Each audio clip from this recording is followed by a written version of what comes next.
One, two, three. Welcome guys to my channel. I want to tell you first of all, I'm a beginner just like you, or you aren't a beginner but you just want to know if we are facing the same challenges and the same, what's the opposite of challenges? That one. So welcome to my channel. My name is Shamim. If you're here for the first time, I make a few videos about business, jewelry, and the tools that I use, and really just my journey. I want to share it with a lot of other people, and I want to show people that it's not very hard. All it takes is just to keep doing it, but it's not very hard once you get to starting. So in this video, I am going to share with you a bit about polymer clay. I'm going to show you the different brands that I use. Then I am going to show you how I use it, and about the process, and show you like some challenges about it, so that you know what to expect and you can plan ahead, so to save time and money. This is the video, this one. Okay, so let's just get right into it. Let me start with giving you a brief history about this clay, because you gotta know what you're using, you gotta know what to expect, you gotta know how to keep yourself safe and how to keep your environment safe. Polymer clay is a form of plastic it's been modified over the years to be made very safe for the people using it and for the environment. It was first developed in the 1930s, and around 1939 it was being used by a famous doll maker to make her pieces, and she named one of her pieces fimo something, I don't remember, and that's how the name for fimo polymer clay came up. But outside of the US, there was a chemist who came up with the material as well, and he named the material sculpey, and that's how sculpey polymer clay, the brand, came up.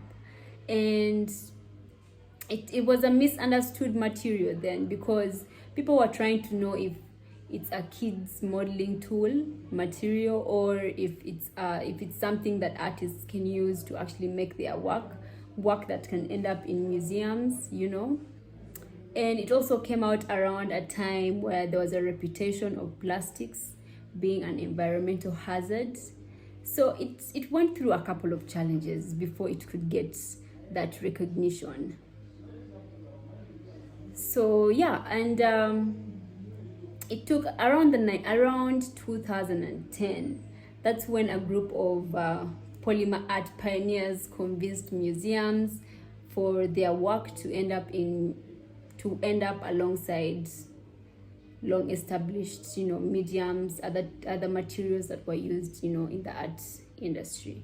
So here we are now. It's popular, people are using it to make different things, a lot of things, and one of them is imitation jewelry, which I'm using it for.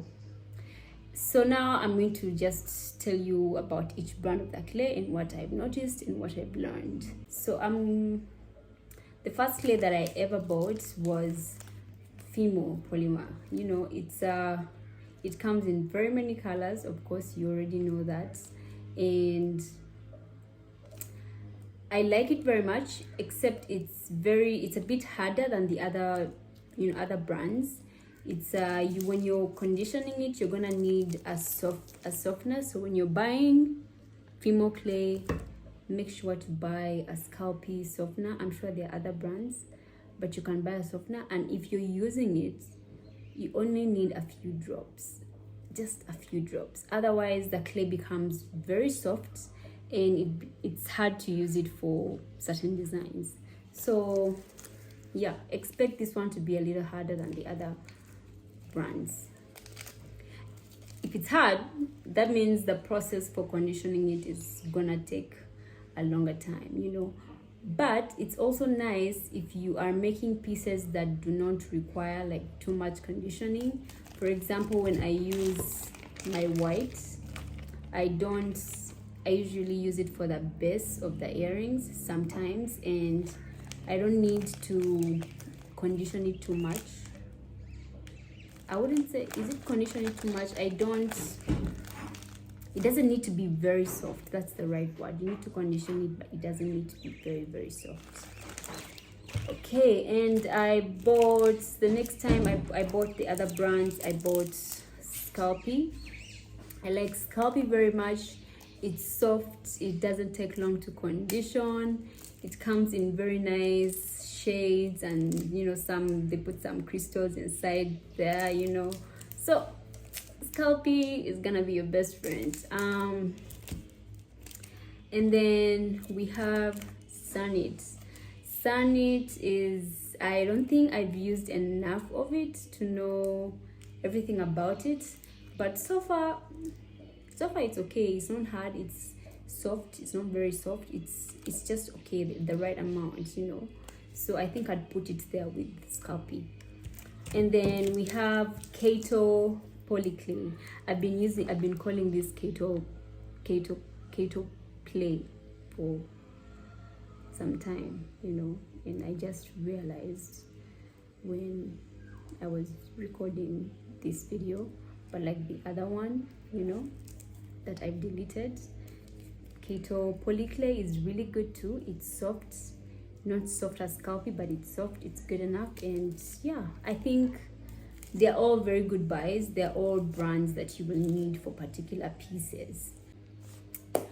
Okay, so the basic tools that I use for the clay, like I said, I do not want to overwhelm you. I want you to see that this is easy. I want you to see that it's not complicated, you know, it's not difficult, you know. So for conditioning the clay only, of course you're gonna need the clay. Without the clay, nothing is gonna happen, you know. And then you're gonna need these blades.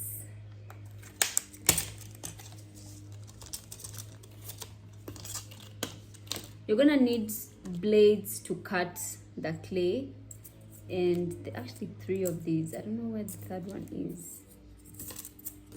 Oh yeah, it's here. You're gonna need blades, and then you're going to need a roller, an acrylic roller, and you are going to need, at the end, after conditioning your clay, you'll need some cutters to get the shapes that you want to get. If you're not using shapes, you could be making pieces without shapes, you know, if you want something a little more complicated and hard to make. And then you're going to need oven bake. I don't know if you can see this. Oven bake clay. I bought Sculpey. You can use this to put on your piece if it's a bit cracked and you want to hide that part, or if a piece breaks and you want to join it together. You put this liquid clay so it dries up in the oven. And then, like I said, you're going to need the softener for your very hard clay, and this, you're going to need liquid Sculpey to soften it as you are working to condition the clay. So, and then the other tool that I enjoy using a lot is this. It's a clay gun. It looks like this. It looks like this. So what happens is I put the clay inside from here. I put the clay inside from here, and then I put the disc of the gun, and I lock it like that. And then I get my clay, put it inside, and then I push to get the shape out of the clay using this hole. I want you to know that this is not very easy to do.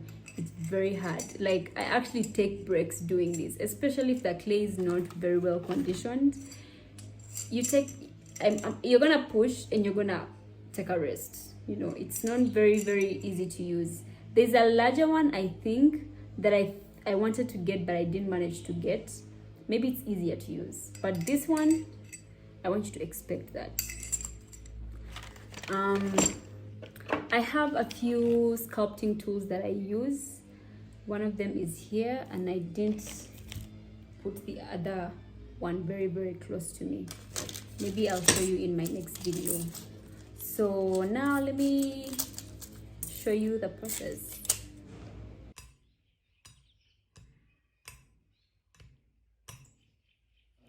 So the first step that you're going to want to do is to pick out your colors that you want to use and cut them up into small pieces, however you want to do it.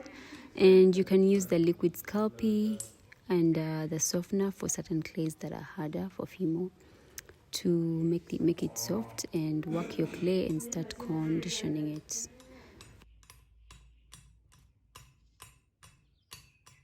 As you're working with your pieces with your clay, you're gonna need 2 tiles. I recommend 2 because the second one it's better for you to bake your pieces right off the second tile into the oven, because it gets a bit tricky lifting the pieces off the tile to put them on a tray that is going to go in the oven, and you'll see that part at the end.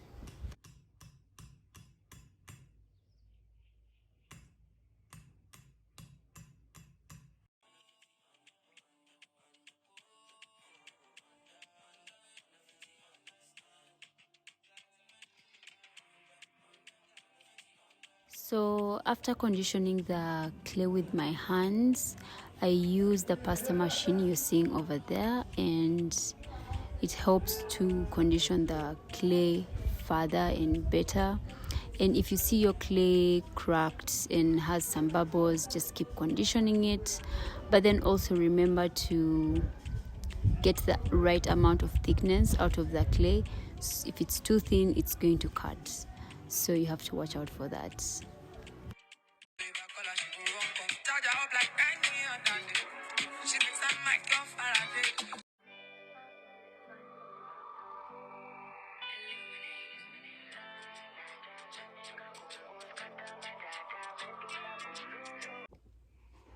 So in summary, what you need to know is that you're gonna need a tile or a working mat for your work area. I'd recommend you preferably get 2 tiles or a working mat and a tile, because you will find that it's better to bake your clay with the tile inside the oven, so you don't have to lift the clay off the tile. It becomes tricky. The pieces smudge or they come out crooked or somehow. So yeah, you need 2 tiles.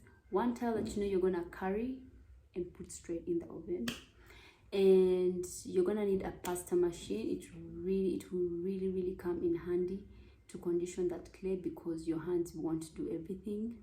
And you're gonna need cutting tools and an acrylic roller, the clear one that you saw me use. And you're going to use, I want you to notice if your clay has bubbles or it looks like it has some air in it, it's not yet properly conditioned. And then if it cracks a lot, if it keeps breaking into pieces, it's either too thin or it's not properly conditioned, and it will break if it's in the pasta machine and if it's too thin. So it will, when it passes through the pasta machine, it will cut. So it has to be the right amount of thickness, and then the clay will stick to your work surface. Expect that. I haven't yet mastered how well to work around that, because it can happen when the clay is properly conditioned. It can happen when the clay is not properly conditioned, and then I'm still trying to figure it out. And then clean your tools and work area every time you're working.